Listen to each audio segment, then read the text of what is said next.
Ya, bismillahirrahmanirrahim. Assalamualaikum warahmatullahi wabarakatuh. Waalaikumsalam warahmatullahi wabarakatuh. Amin ya rabbal alamin. Ya, memang bagi sebagian besar orang terkena asam urat itu, khususnya di kaki itu pasti deglok lah ya, deglok itu pincang. Pakai Ya. sepatu aja pelan-pelan masuk. Nggak berani. Harus kasih vaselin ya. Pas.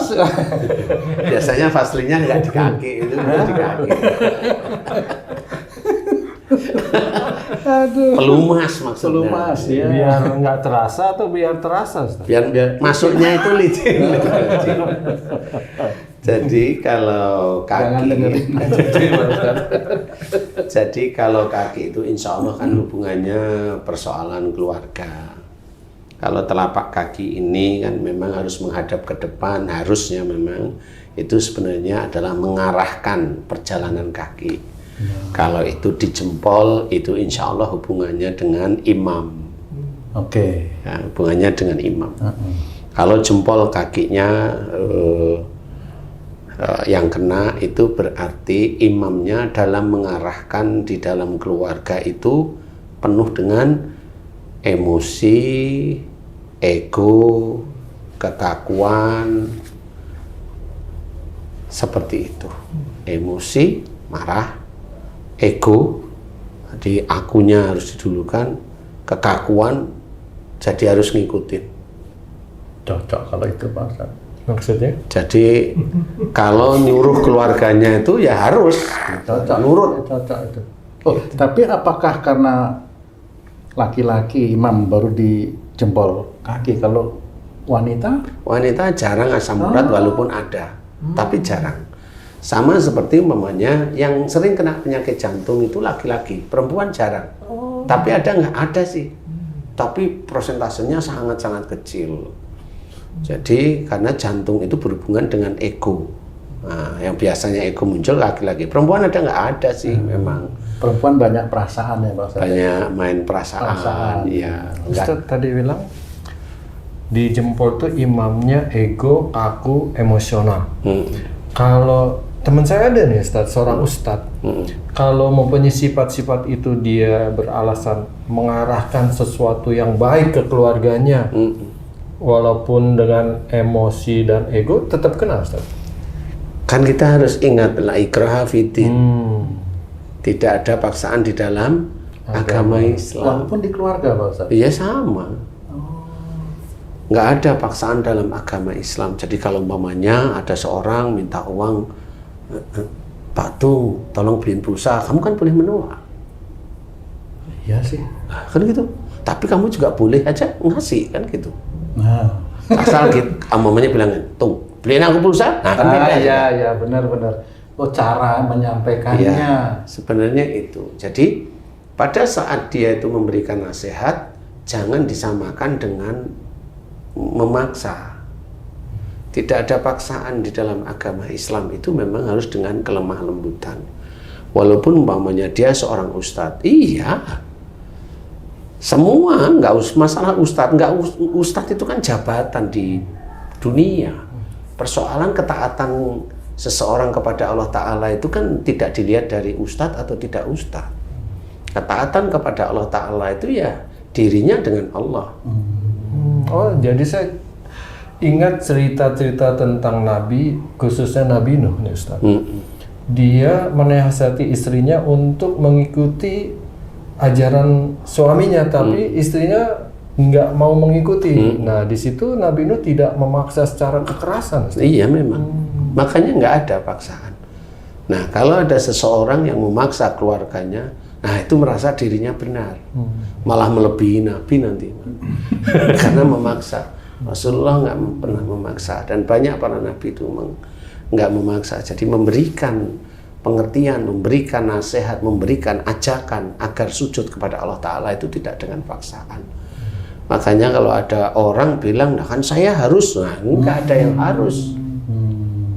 Kalau memberikan nasihat, saya harus memberikan nasihat. Harus itu memaksa loh. Tapi kalau tugasmu apa? Saya memberikan nasihat. Nggak perlu harus. Di titik mana harusnya? Kalau mamanya di titik ke orang yang kita ini, saya harus memberi nasihat kamu. Nah, ini menyuruh dengan paksaan. Tapi kalau tugasmu di hadapan Allah sebagai imam apa? Harus memberikan nasihat. Kan gitu. Kesini harusnya, bukan ke orang gitu. Harusnya untuk ke kita, bahwa itu suatu kewajiban karena kita imam. Makanya ajakan Nabi Nuh kepada istri dan anaknya itu kan terus disuruh. Nggak ada marah, nggak ada, memang terus disuruh. Walaupun beliau maaf akhirnya harus kehilangan istrinya ya Pak Ustadz ya. Kan nggak mau ikut ya. Iya, kalau sebenarnya kan itu bisa aja memang takdir dari Allah Ta'ala kalau sudah terjadi. Makanya kalau momennya ada orang yang kepingin kehilangan istrinya itu ya harus tapi tetap harus nasihatin terus. Harus nasihatin terus. Nah itu yang biasanya yang langsung berhubungan itu yang ngomong langsung tadi. Nah, wong nasihatin terus asam urat. Nah itu nggak jadi. Kalau ibu jari ya Ustaz, kalau di lutut Ustaz, sama nggak Ustaz? Sama, kalau di ibu jari itu dia itu merasa dia yang harus memberikan sesuatu, memberikan atau menyuruh atau mengajak seperti itu. Karena di daerah ibu jari ini daerah untuk mencari jalan ke depan. Ini sebagai imam. Jadi nanti kalau di sini daerah sini ini daerah makmum. Gitu. Jari-jari yang lain ya. Jari-jari yang lain itu sebagai makmumnya. Kalau saya begitu, analisanya itu seperti itu. Nggak ada telunjuk apa, jari tengah apa? Iya sama. Ada juga. Ya, kalau itu tangan, kalau jari kaki enggak. Ya, jari kaki imam. Kalau jari ya makmum hanya saja. imam sama makmum aja. Kalau umpamanya di daerah belakang kelingking jari umpamanya ya di belakang ya. Kan biasanya kan di daerah jempol gitu ya. Itu di belakang kelingking ada biasanya. Itu gimana itu caranya? Nah, biasanya orang itu kalau dikasih masukan tahu, dikasih masukan baik, dia ngeyel dengan egonya dia. Itu kebalik sebenarnya.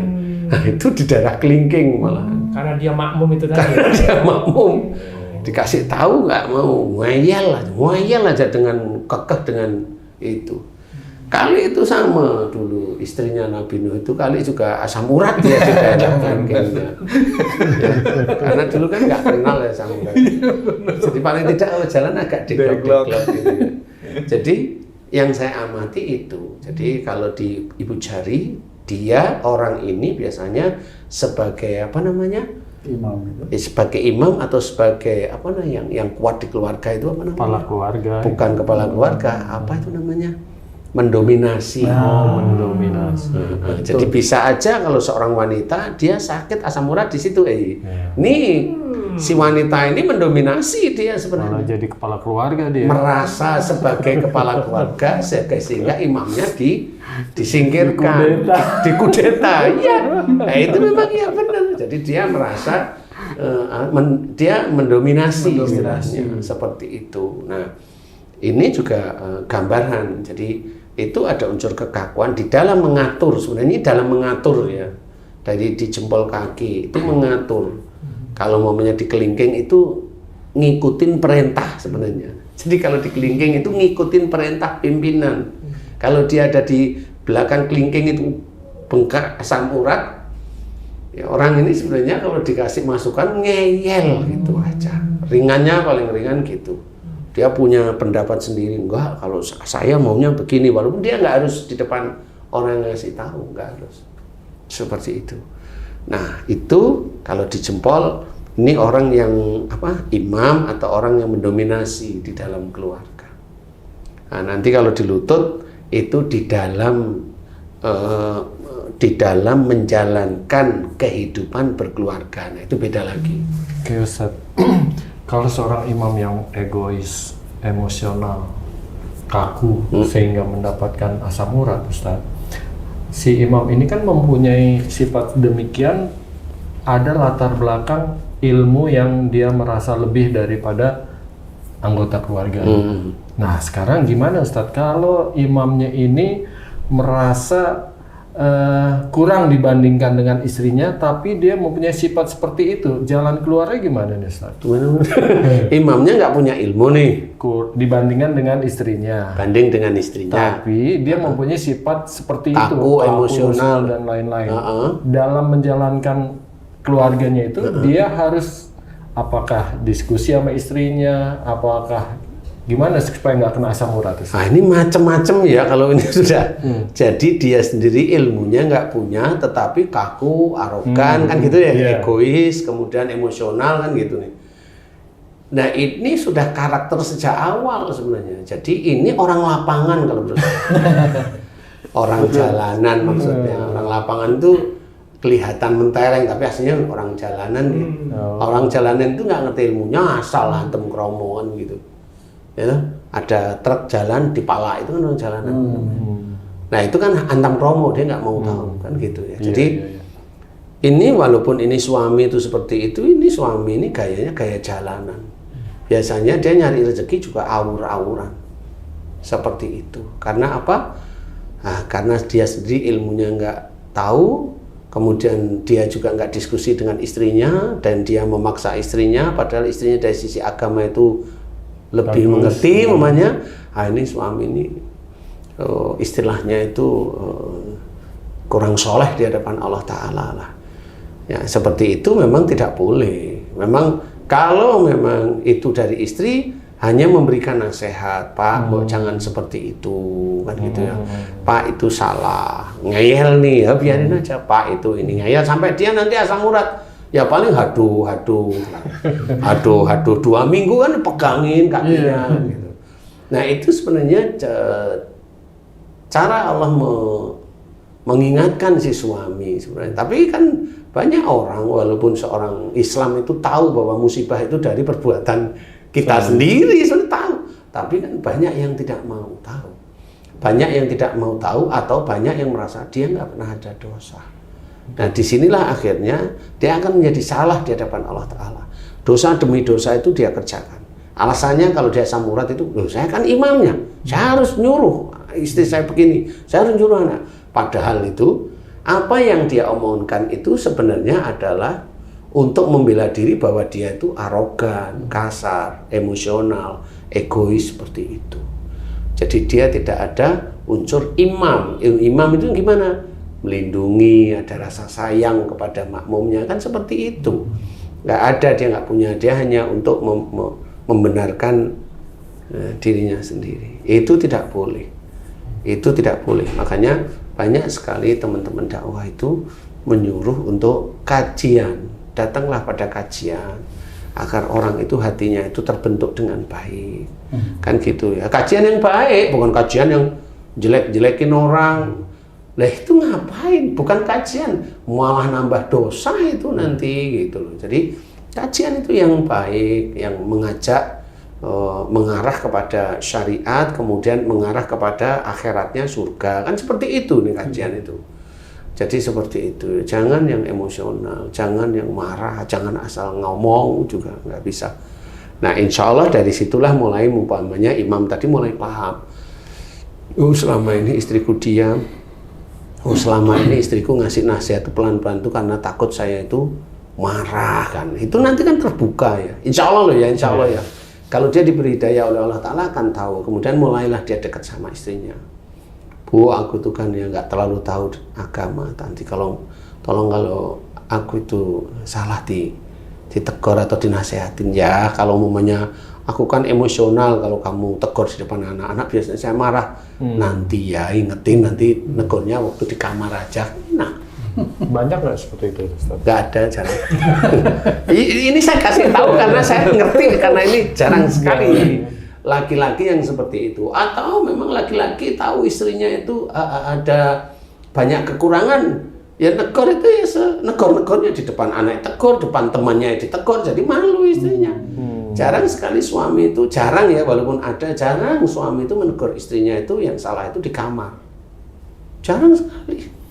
Takut ini karena kelamaan waktunya jadi lupa kan? Ya enggak ya, diinget-inget lah. Nah, Pak Ustadz, diinget-inget lah. Pak Ustadz, ini saya ada teman di kantor ya Pak Ustadz ya. Bahkan itu bos saya lah di kantor ya. Beliau juga menderita asam urat itu.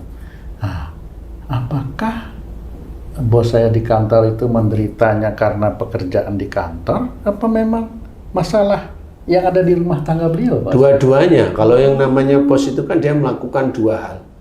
Imam di rumah sama imam di dalam pekerjaan. Kalau imam di rumah kan kamu nggak akan tahu, tapi kalau di kantor gimana dia caranya? Kalau dia keras, kaku dan ya sudah betul. Saya pernah diturunin tuh. Pernah diturunin. Iya, dari kapro jadi wakil kapro. Alhamdulillah. Kok gitu Pak Ustaz? Diturunin itu kan sebenarnya ada hikmahnya. Diselamatkan ya. Diselamatkan gitu. Tapi masih Kan ada tetap hikmah. ikut-ikutan kan? Hah? Tapi masih tetap ikut-ikutan kan? Ya tetap Walaupun ikut di wakil. situ. Iya. Kan bisa aja kalau mending diturunkan. Kalau mau langsung dibebas tugaskan gimana? Kamu bagian administrasi gitu gimana ya? Ya. Kan longsor. Jadi udah nggak bisa ngambil semen, nggak bisa ngambil strukturnya kan gitu ya. Nggak bisa efisiensi ya. Tapi waktu kamu diturunin kan masih bisa jalanin efisiensi. Iya. Itu hampir tiap hari ngecek darah. Sampai sempat, berapa sekarang bapaknya? 9 tinggi itu, jangan ganggu. Gitu. Ya memang, makanya orang-orang yang asam urat itu walaupun dia muslim nggak ngerti asam uratnya itu dari mana, nggak ngerti. Sampai sekarang pun nggak ngerti. Walaupun itu dari dokter mana itu asam, enggak, makanya kenapa? Jeroan, kan gitu ya? Enggak, asam urat itu memang dari sifatnya manusia, perbuatan yang tidak baik. Jeroan itu hanya oleh dokter bilang jangan makan jeroan, kan gitu? Iya. Tapi kalau yang tadi gambarannya kamu waktu muda makan jeroan terus kan nggak asam urat. Enggak. Nah, karena apa? Karena kamu nggak ada yang kamu atur. Nggak ada yang kamu atur, nggak ada yang kamu menjadikan, yang kamu atur menjadikan marah, menjadi egois, menjadi itu nggak ada. Oh, benar. Kamu ngatur siapa aja Pak? Wong kamu disuruh pulang aja nggak pulang? Bener. Kan semaunya sendiri. Berarti di jempolnya lemes. Kan semaunya sendiri itu. Iya, bener Pak Ustaz. Jadi nggak ada hidupnya. Itu harusnya itu jempol sama jari-jari kamu lemes gini harusnya. Jangan dong. Kan nggak bisa jalan nanti malah keliwir-keliwir. Iya. Jadi iya. ya seperti itu. Karena kamu nggak bisa, nggak ada yang kamu atur. Itu kan ngatur itu sebenarnya. Itu ngatur di dalam menempuh kehidupan. Kalau di lutut itu kan mengatur di dalam menjalankan rumah tangga. Di lutut istilahnya, di bengkak lututnya seperti itu asam urat itu seperti itu. Jadi insya Allah, kenapa dulu saya enggak? Lah kan kamu nggak ada yang kamu atur. Bener. Wong kamu sendiri ngatur dirimu sendiri nggak bisa, mau ngomong apa sekarang? Wong kamu ngatur dirimu yang nggak bisa apa-apa itu, kamu sendiri ya santai kok. Kenapa kamu setelah punya istri, punya anak, kenapa kamu emosional kan gitu? Bener, ya. Memang nggak ada pelajaran untuk menjadi seorang suami. Tidak diajarkan. Masya Allah. Istilah Menteri Pendidikan. Oh jangan. Nanti Oh, agama aja dengar-dengar mau dihapus kan gitu. Jangan ngomong malah dihapus semua nanti nggak usah takut saya jadinya. Nggak usah ngomong sendiri aja kita. Jadi itu salah satu cara untuk memahami bahwa jangan. Nah, caranya gimana? Belajar menjadi seorang yang peneduh ya. Jangan kalau menyuruh dalam keluarga itu entah istri, entah orang tua, itu jangan dengan kekakuan hati. Jangan merasa paling apa? Saya kan imam, saya kan suami, saya kan yang mencari uang di keluarga ini. Ini kan yang paling merasa paling. Atau saya kan atasanmu. Ya, atau kamu mau nyerang atasanmu sebenarnya? Enggak, kan ini dari pengalaman Pak Ustaz, pengalaman pekerjaan. Karena diturunkan itu. Enggak sih.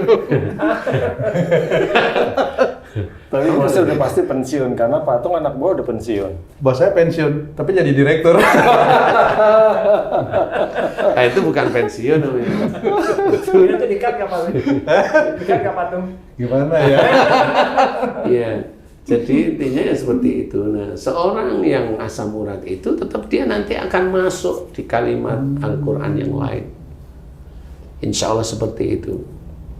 Jadi wala nutikanna minal adabil adna dunnal adabil akbar.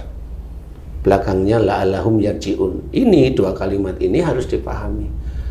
Nah, sungguh Allah akan memberikan kepada mereka siksa kecil di dunia. Siksa kecil di dunia itu sakit sebelum siksa besar di akhirat. Siksa besar itu di neraka.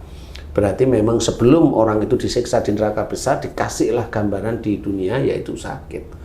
Jadi kalau Allah sudah bercerita begitu, kita nggak percaya, ya berarti orang yang nggak percaya dianggap oleh Allah Ta'ala kafir nanti. Nah, kita harus memahami ayat per ayat itu, harus kita fahami.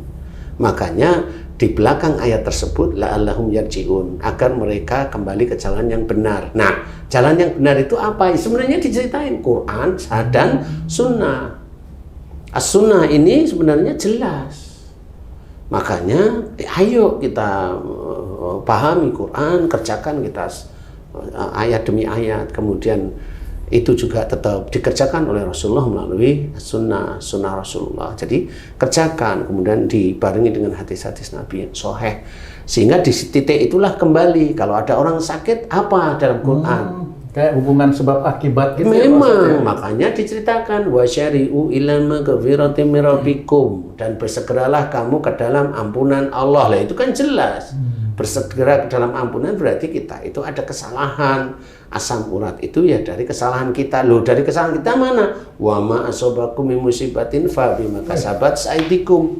Apa saja musibah yang kau terima, walaupun itu tersandung, walaupun itu kena duri, walaupun itu kena apa, itu disebabkan dari buah tanganmu sendiri. Berarti ini dosa.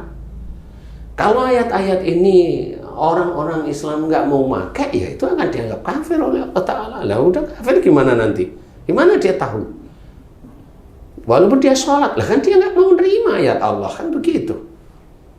Nggak boleh seperti itu. Makanya diterangkan ayat dalam Quran itu sebenarnya adalah pelajaran agar kita itu faham. Sakit itu juga petunjuk dari Allah Ta'ala. Sakit itu juga ada hikmahnya. Sakit itu juga hidayah kalau memang mau faham. Sakit itu rasa sayang Allah kepada kita. Iya boleh, tapi dari mana sakit itu dimunculkan? Jangan tiba-tiba Allah memberikan sakit kepada kita, akhirnya nuduh Allah dolim sama saya. Loh kan gitu. Karena merasa dirinya enggak berdosa. Itu sebenarnya kalimat demi kalimat yang salah itu. Jangan. Ayolah kita memahami bahwa kita sebagai anak cucu Adam, cicit Adam itu ya pasti banyak dosa. Nah itunya diakui, tapi kalau diterangkan nggak mau, kan lucu jadinya. Nah inilah harus kita pahami. Kembali ke jalan Allah, mohon ampun bagi orang-orang yang saudara-saudara yang bengkak di kaki yang tadi saya ceritakan, minta ampunlah kepada Allah Ta'ala. Ya Allah, jika saya di dalam mengarahkan kehidupan dengan istri saya, dengan orang tua saya, dengan anak-anak saya, ada kekakuan, ada emosi, ada amarah, ada egois, ada dan sebagainya yang tidak baik, jika itu dosa di hadapanmu, ampuni dosaku ya Allah. Astagfirullahaladzim. Tinggal berdoa itu istiqomah berdoa. Jangan berdoa seperti teman-teman yang lain, sekali doa dianggap selesai. Enggak bisa. Sama seperti obat dokter. Obat dokter itu diminum kontinu sampai seminggu, sampai 2 minggu kan gitu, agar kelihatan hasilnya. Loh, ini obat dokter diminum sekali dianggap selesai, ya nggak bisa. Nah, itu kan orang-orang yang meremehkan sebenarnya. Istiqomah, jadi istiqomah itu nggak cuma sholat. Istiqomah itu nggak cuma yang melakukan pekerjaan. Enggak, istiqomah dalam bertaubat kepada Allah Ta'ala itu istiqomah tetapan. Istiqomah bersyukur terhadap nikmat yang dititipkan oleh Allah Ta'ala kepada kita, itu juga istiqomah namanya. Nah, inilah yang harus kita ketahui bahwa ayo mohon ampun kepada Allah Ta'ala. Babnya yaitu mengarahkan keluarga kita itu kita dengan maksa, arogan, egois, emosi, kaku, marah di titik itu. Nah, itu kalau udah mulai istiqomah, paham, kemudian sehari-hari dengan istri mulai senyum, mulai nyantai, mulai ini. Kemudian kalau minta tolong nggak ini. Kalaupun ada masalah mulai tenang, tidak langsung merasa disalahkan, kan nggak boleh seperti itu. Tenang, didengerin, cari diskusi dengan baik. Itu kan nanti akan menyelesaikan masalah dari Allah Ta'ala.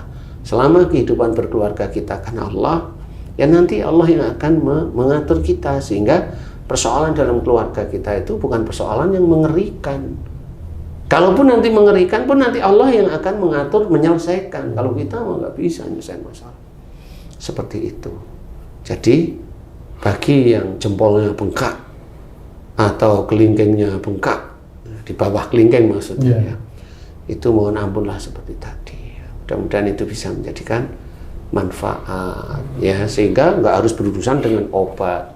Nah dulu waktu kamu begitu, sekarang sering kumat nggak itu? Jarang Pak Ustadz. Berani makan peng kamu? Insya Allah. Oh berani berarti ya? Insya Allah, tapi tetap jangan banyak-banyak. Masih terbayang-bayang. Sakitnya luar biasa Pak Ustadz itu. Ya memang udah begitu ya sudah. Mudah-mudahan ini manfaat bagi seluruh ya. Wallahu a'lam. Alhamdulillah. Terima kasih banyak Pak Ustadz penjelasannya. Para pemirsa dan sahabat beriman dimanapun berada, demikian tadi penjelasan dari guru kita Pak Ustadz Danu tentang satu penyakit asam urat yang ini umum sekali ya diderita oleh kita semua. Bagaimana beliau memberikan analisa dan juga tadi ada sebagian doa, mudah-mudahan ini bisa diaminkan buat penderita ya atau yang sedang mengalami sakit. Mudah-mudahan tayangan kami kali ini bisa bermanfaat untuk yang